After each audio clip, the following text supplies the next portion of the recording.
Today in current events, from a Christian perspective, Jen Psaki calls the unborn broccoli. Yep, didn't even choose a popular vegetable, but okay, we'll talk about it. Meanwhile, politicians and celebrities just can't keep their private lives private. Lauren Boebert, Susanna Gibson, Russell Brand are all under fire for various indecent things, and we look at that from a Christian perspective at what in the world is going on around here. All this and more today. I'm Matt Odegaard, and this is Church Public.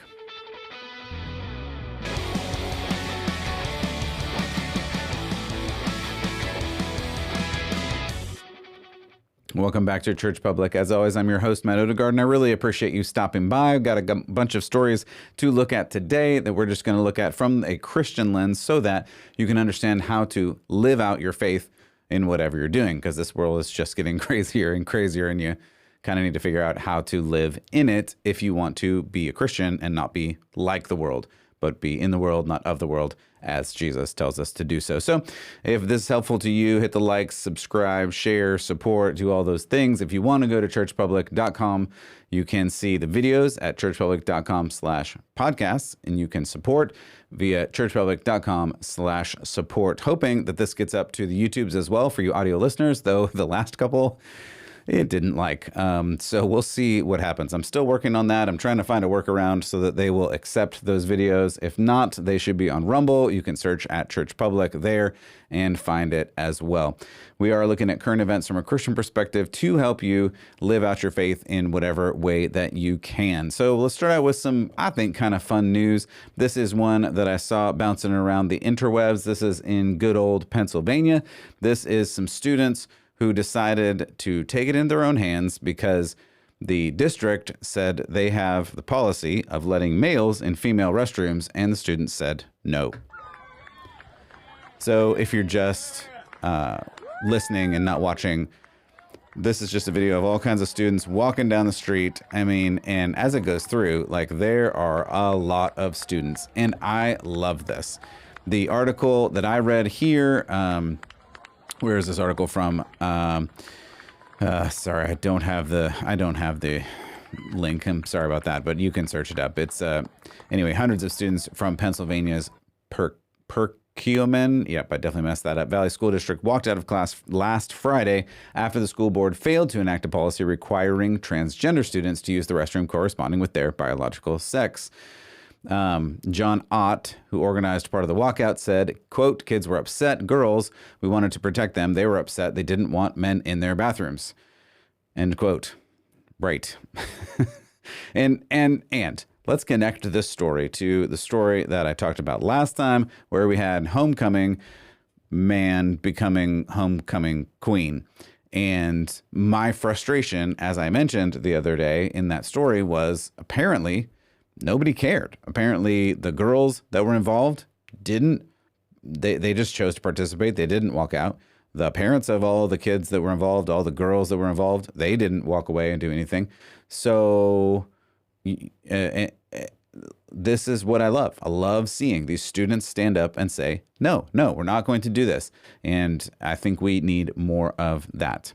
All right, let's turn to Washington and to the Senate. Now, this story is a little bit weird, and I wasn't going to talk about it, but I think I will, and I think I will because I think it matters to the bigger picture of things. When you talk about the truth and the beauty, we talk about that a lot here. That you want to create things and create long-lasting things, which Christianity for hundreds, if not thousands, of years at this point, right, a couple thousand years, has been inclined to do, to build really beautiful and amazing things. Instead, the culture that we're in right now just seems to either tear beautiful things down. I didn't even put this story in, but I just saw that New York is trying to tear down statues now of Columbus, a couple other people, and of course, George Washington, because they hate George Washington and they hate America and they hate you. They just hate everything. And this is what we're seeing. Now, this story is a little bit different in that they're not necessarily tearing anything down other than the dress code. So you have this guy, John Fetterman. Chuck Schumer changed the rules of the U.S. Senate so that John Fetterman could show up wearing shorts and flip-flops. People. Okay. So we used to be a serious country. We used to be in a country where people respected the office of political service within the country and around the world. The U.S. government used to be if not one of the most respected governments in the world. I would argue at a certain time it was the most respected government in the world. Now you don't even have to dress like a adult to be in the senator. To be in the Senate, you don't have to dress like an adult. You can dress like you're going to the gym or staying at home for some weird pizza party or something. And that apparently is fine. It's just a weird thing. Some people were posting this up. So again, we had Fetterman, and then if you're just listening, I've got this picture. This picture was going around, and it's a bunch of people at a baseball game in the 50s, and every single person in the stands is wearing, wait for it, a suit. I think I see one guy without a suit jacket, but he still at least has a shirt and tie. So now and that's a baseball game. And now we're going to the Senate wearing shorts and a sweatshirt or flip-flops or basically whatever you want to wear. Whatever you'd wear at the beach, whatever you would wear working out. It doesn't matter. It doesn't matter. Apparently, this is all fine. DeSantis, interestingly, had something to say about this. Let's listen to him talk about it. So did you guys hear the U.S. Senate just eliminated its dress code because you got this guy from Pennsylvania who's got a lot of problems. I mean, let's just be honest, like how he got elected. Well, I mean, he got elected because they didn't want the alternative, but he wears like sweatshirts and hoodies and shorts, and that's his thing. So he would campaign in that, which is your prerogative, right? I mean, if that's what you want to do. But to show up in the United States Senate with that and not have the decency to put on proper attire, I think it's disrespectful to the body. And I think the fact that the Senate changed the rules to accommodate that, I think speaks very poorly to how they consider that. Look, we need this country, we need to be lifting up our standards in this country, not dumbing down our standards in this country. And this is an example why. I think that is well said. I know some people are going to argue with that and say, hey, just wear whatever you want. But I don't think that's the case. I think he's right. I think standards matter because what you wear matters and how you present yourself matters because it is inherently political. Again, political, dealing with state, dealing with people. It's significant. How you dress is a representation of how you view yourself and how you view those around you, especially when it comes to dealing with people from, for instance, maybe foreign governments, which I'm sure senators do all the time. Are you showing up in shorts and a sweatshirt, in flip-flops to deal with somebody from another government, or even just the people within your own Senate? Do you really not respect them enough to dress up for them? This is the weird place that we've gotten ourselves by reducing and removing standards and removing. And DeSantis points to a good thing here. He's correct that when you lower standards and just get rid of them altogether, which this country has been doing for years and years and years at this point, then you end up with no standards. And that's really where we are. You dress for the office because it's a symbol of the nation. It shows respect to the people. I would say you should not look like you're going to the gym or sitting in your living room on your couch, because that shows you don't care. And I think it's important for you to show that you care. All right, let's talk about, I don't even want to talk about this. I honestly, people, I almost deleted this whole section. Like I spent a few minutes writing this section because I have collections of all kinds of news stories. My note-taking application is a beautiful mind. I mean, there are notes and thoughts from like all the day, random points in the day. I'll just drop different things that I see, and then I'll collect them all together and go, okay, what are we going to talk about today? And I put these in, and then I went, I don't want to talk about this. I don't want to talk about it. It's gross and it's dirty, and I would rather talk about something else. And then I thought about it and came to kind of I think at the end, I kind of had some thoughts about a Christian worldview that I think are important. And I think they're important for us to understand from a total Christian worldview perspective and from the perspective of this idea of standards. It's not the same thing as we're talking about with Fetterman and dressing for the office, but it's a similar thing because it's talking about standards. Do you have any? And what standards are there? And this is important. And this is where it gets to. What standard and what standard you live by is actually important. And it leads into how you live, how you act, and even how you dress. So speaking of dress, we have a couple of people, a couple other government officials, a celebrity who just are in trouble. They're in trouble for things that they've done in real life, on the internet, and just acting in not a great way. So you've got Lauren Boebert and Susanna Gibson. The first is Gibson. The Washington Post recently said that this Democrat candidate for Virginia House of Delegates is named Susanna Gibson. According to the report, this 40-year-old used an internet platform to stream, I'm going to say, naughty acts with her husband and received payments for said acts. This is the part that I didn't really want to talk about. This may actually be illegal under Virginia prostitution laws, but that is going to have to be found out later. That's not actually what I want to talk about. The interesting thing about this story is that the left and Gibson herself claimed to be the victim in this situation because they said, and she said, this is an invasion of her privacy since no one was supposed to see the scandalous videos that she produced and distributed herself, which is really wacky. But this is the way the world is. And apparently there is no one left on the left who will say doing naughty things on video and posting them to the internet is actually not good. It is a bad thing. No one apparently will say that. Everyone on the left stood up for her and said, no, she's just being herself and it's okay. Meanwhile, on the right, during a live musical theater performance of Beetlejuice, which I would say in itself should be removed, but whatever, professing Christian representative Lauren Boebert was escorted out of the show by security after she and her date were observed, quote, vaping, singing, and causing a disturbance, end quote. Unfortunately, video surveillance showed they were guilty of a lot more. I'm not going to play said video. However, it's quite clear that the currently married congresswoman, her divorce not yet final as of right now, was getting frisky with a man who is not her husband. And to top it off, she apparently flipped off the usher trying to escort these two rowdy playgoers out and said, Lauren Boebert said, quote, do you know who I am? And threatening that she was going to call the mayor. To add fuel to the fire of this whole thing, the man that she was with, this is Boebert, apparently owns a gay-affirming bar that has hosted at least one drag show, which is also weird for Boebert, because we have to note that Boebert has portrayed herself as this defender of Christian conservative values in Washington, D.C., saying things like, quote, take your children to church, not to drag bars, end quote, to which I say, oops. All of this is just shenanigans and ridiculous. And we see on the left with defenders of Gibson, and we see those on the right who defend Boebert saying all kinds of ridiculous tropes about dark movie theaters and dating lives. And you just do whatever you do while you're dating. But is that really it? Can you just do whatever you want to do? Should you do whatever you want to do? Meanwhile, while all of this is happening, celebrity, now podcaster Russell Brand is accused of some really bad things from around 10 years ago. Did he do these things? I have no idea. I'm not going to speculate on that. But what I want to talk about for him specifically is he was literally created by the left. And I'm not saying liberal, I'm saying the left. He was created by the left, by the secular left, by the atheistic, crazy, worldly, rock and roll gods.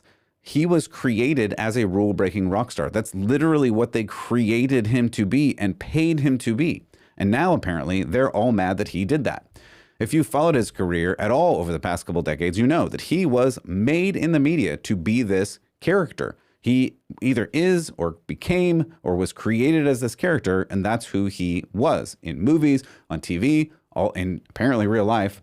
For a couple of decades, he was the MTV movie star bad boy that everybody loved and everybody put on screen, and he got rich and famous precisely for doing all of these crazy things. And at the time, he was also very open about his issues with his sex life, drug use, and all other manner of debauchery. I think he even wrote a book about it.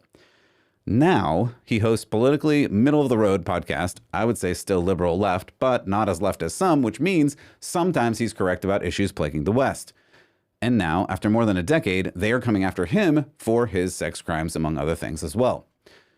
And in the same way as Boebert and Gibson, some on social media are condemning him, but more are supporting him, saying he's being targeted for his opinions. What will happen in any of this is anyone's guess. The problem that I come to from a Christian worldview is this. All of this is just bad behavior, pure and simple.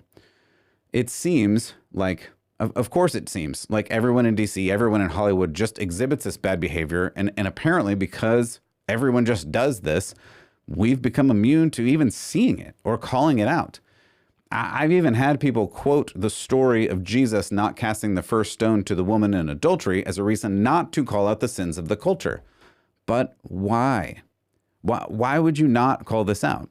Here's a better question. If you're thinking that and saying, well, we can't tell people how to live their life. We can't say, you live your life, you be you. We can't say you should live to a different standard because we can't apply the biblical standard to someone else. Well, here's a question for you. When do you call out the sins of the culture? Like when? Really?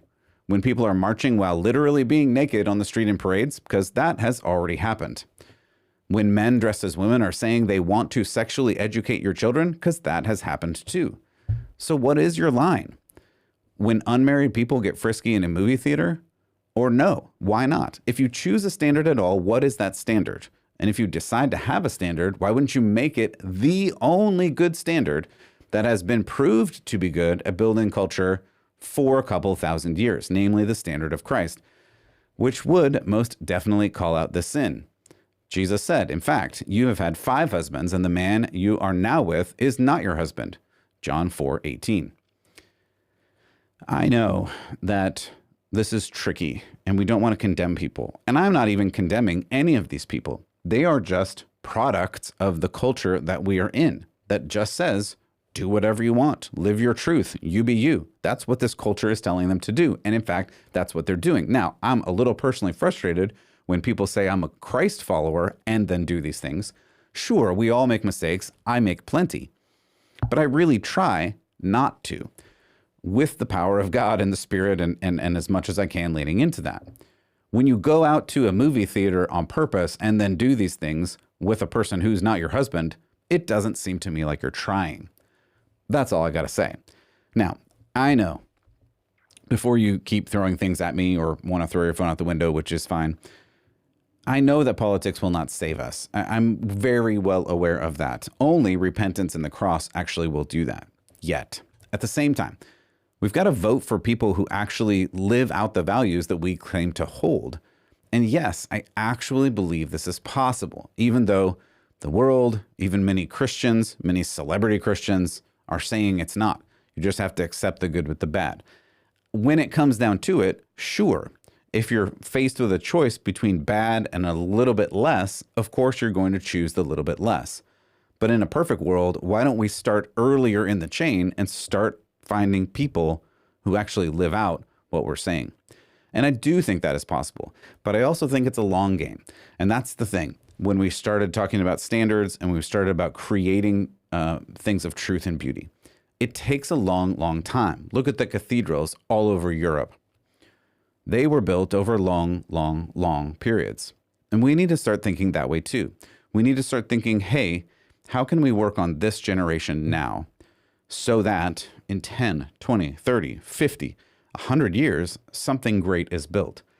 I think that is really the key, even though for most of us that feels really out of sight, out of mind. It feels really long term. It feels like, is that even possible? And that's where I say, yes, that's the thing that is possible. You pour into your kids pour into their kids, and on and on and on. And this is the way that we can actually follow Jesus and create a whole community of people that do. All right, let's talk about Jen Psaki for a moment, because she compares a fetus, she compares the unborn to broccoli. This is like a weird VeggieTales story, but apparently this is real. So on Sunday's edition of Inside with Jen Psaki, and yes, I'm saying Psaki because I am, the former Biden press secretary mocked a Republican strategy session where pollsters suggested, quote, pro-life isn't helping the GOP. So they apparently suggested pro-baby.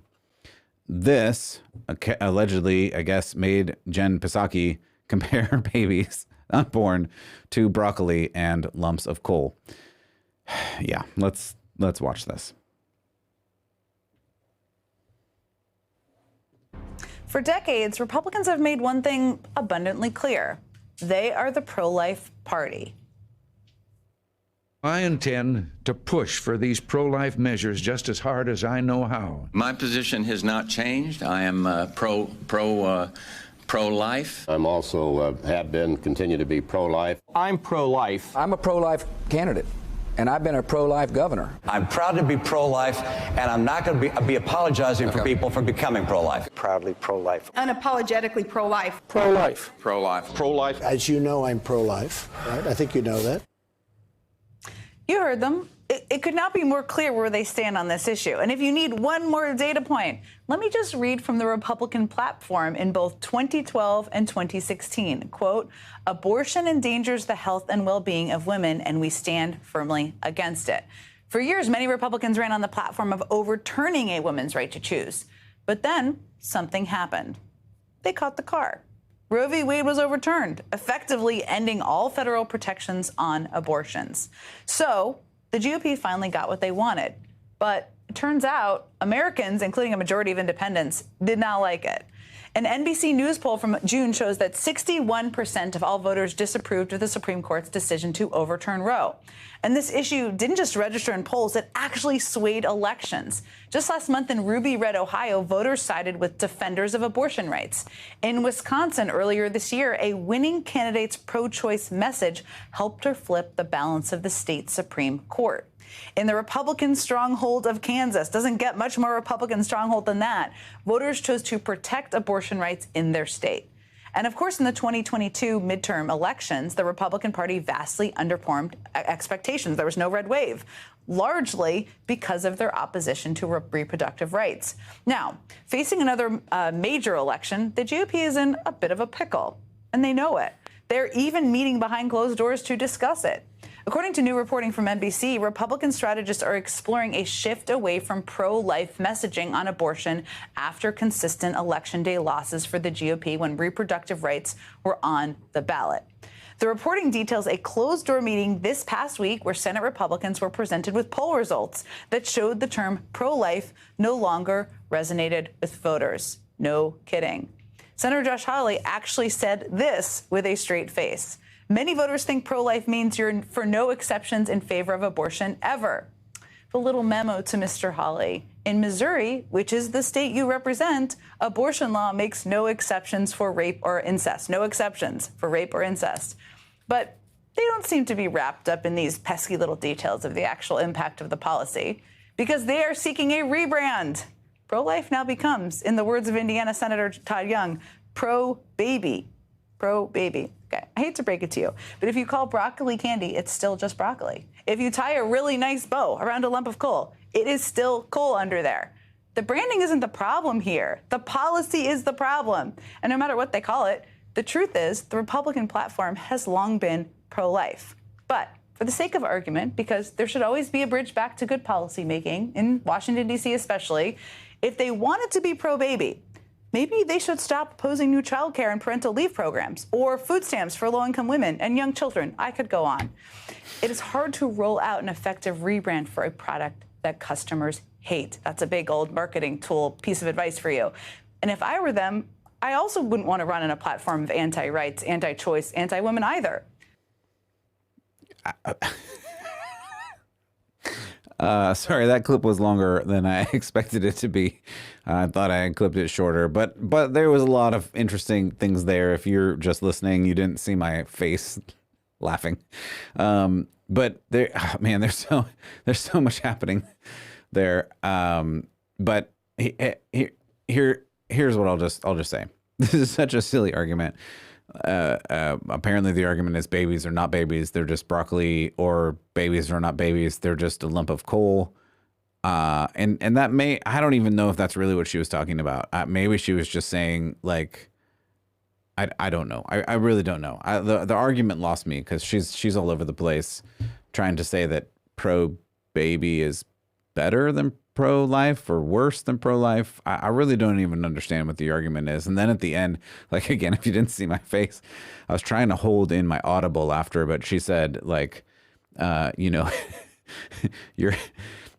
aren't you for all of these, like, government subsidy programs for taking care of kids and mothers? And I'm like, well, but we're not the ones who burned down crisis pregnancy centers for a year after Roe v. Wade. Like, the left did that.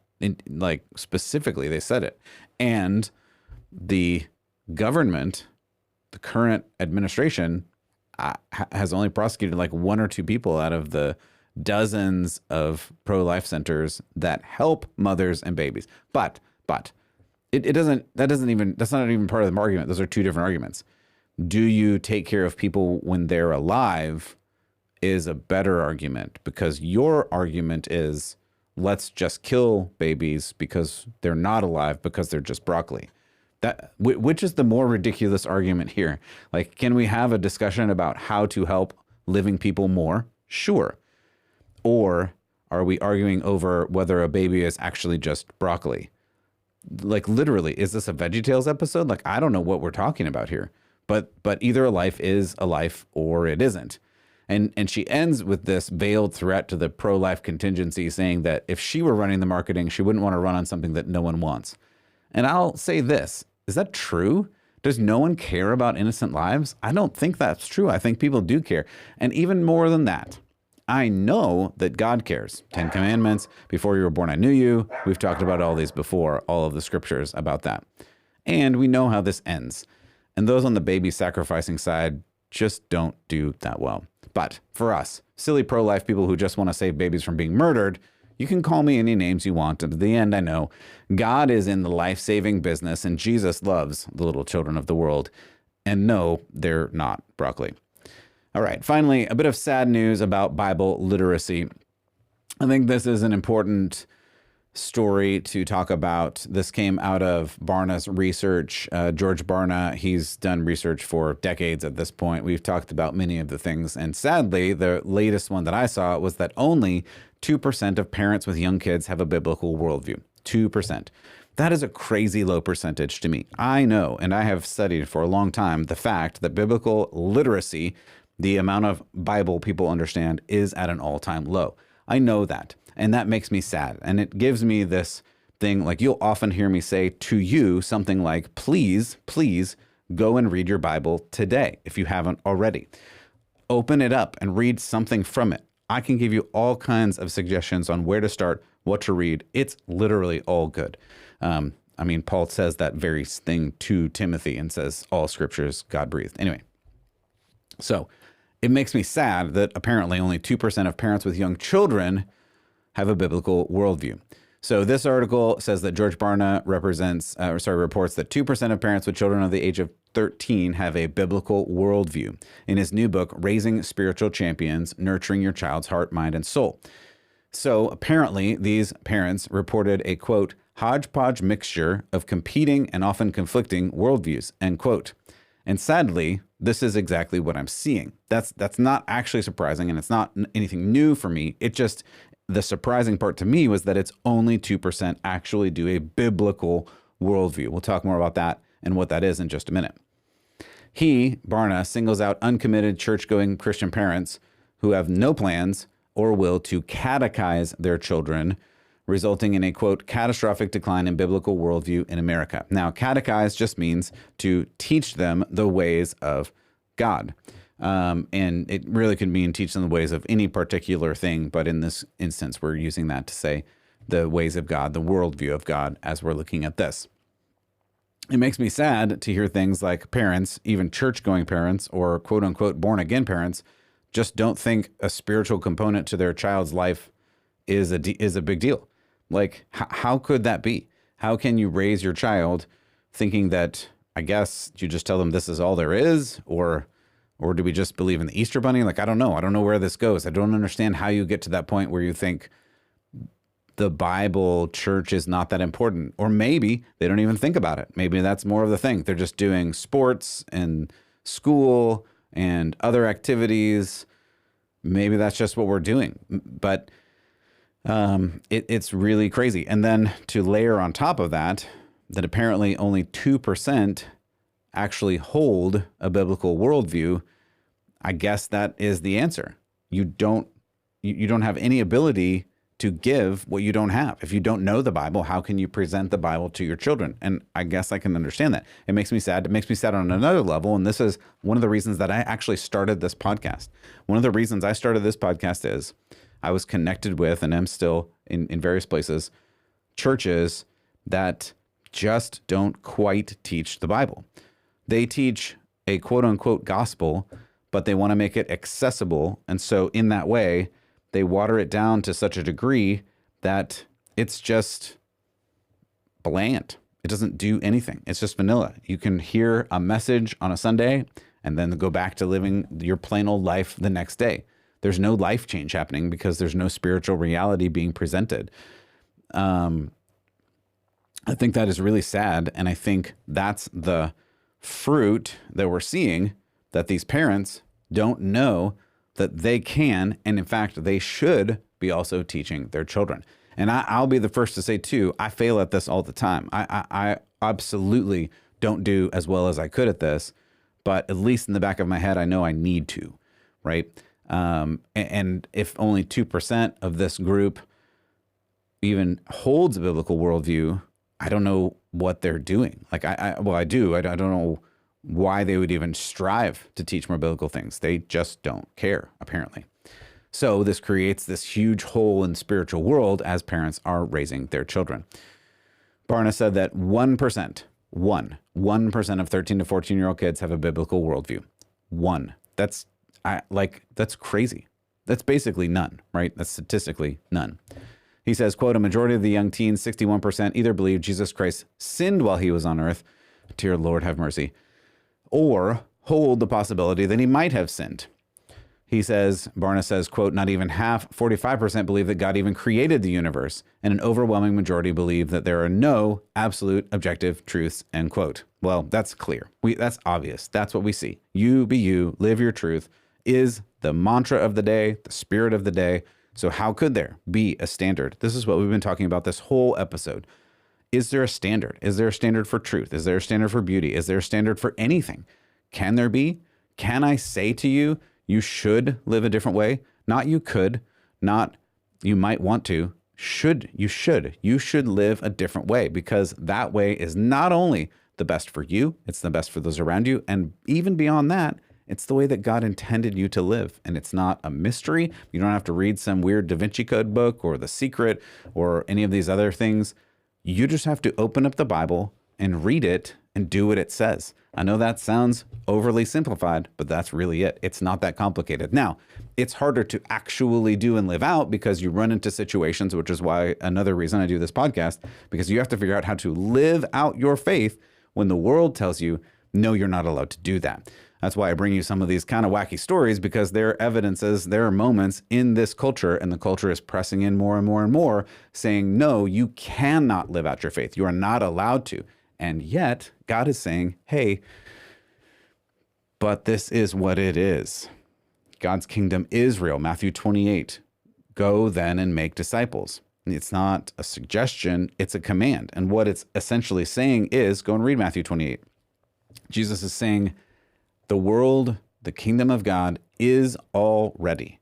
He has already been given authority over heaven and earth. This is Matthew 28. Go and read it. Already. Now, I know it's not fully achieved because the world is obviously still in some form of chaos.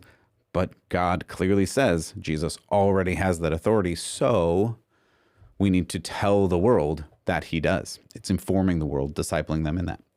Now, Barna defines this biblical worldview, and I think this is good. I think this is where we'll kind of land. He says, quote, believing absolute moral truth exists. Yes, we just talked about that. Believing the Bible is totally accurate in all the principles it teaches. Agreed. That's what we talk about. Teaching that Satan is considered to be a real being or force, not merely symbolic. Very much true. Jesus talks about him. Jesus has an encounter with temptation. Paul talks about it in Ephesians. He talks about it not being a physical battle, but a spiritual battle. We could go on. And then finally, a person cannot earn their way into heaven by trying to be good or doing good works. Again, Ephesians 2, Paul talks all about that. It's by faith, not by works. There's nothing you can do lest you have pride and boast about what you did to get into heaven. Paul and God makes it very clear it's not about you. Finally, Jesus, or a couple more here, Jesus lived a sinless life on earth, yes, and God is the all-knowing, all-powerful creator of the world who still rules the universe today, end quote. That is what Barna says is a biblical worldview, and I wholeheartedly agree. And this is it. This is what you need to know. This is what you need to do. This is the place where I tell you it's time. It's time to break this trend. This trend makes me very sad. And yet, I'm not without hope, because if you're listening, if you have made it this far, congratulations. You're one of the few. I hope that you do something with this, that you don't just take it in and go, okay, just like those other things that we talked about, attending a church where the sermon is just like, meh, okay, I'm gonna go back to my life now.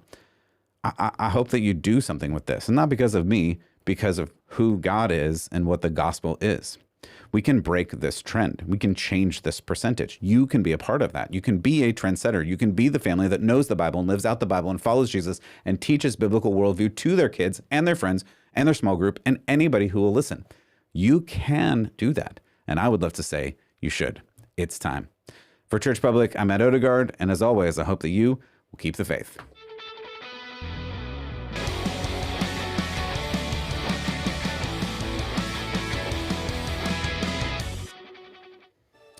Again, thanks so much for choosing Church Public. I really appreciate you being here today, and I hope that I hope this is helpful to you. If you want to, like it, subscribe, share, leave a review, send it to your friend if that's helpful, and you can go to churchpublic.com/support for more. Thank you so much, and we'll see you next time.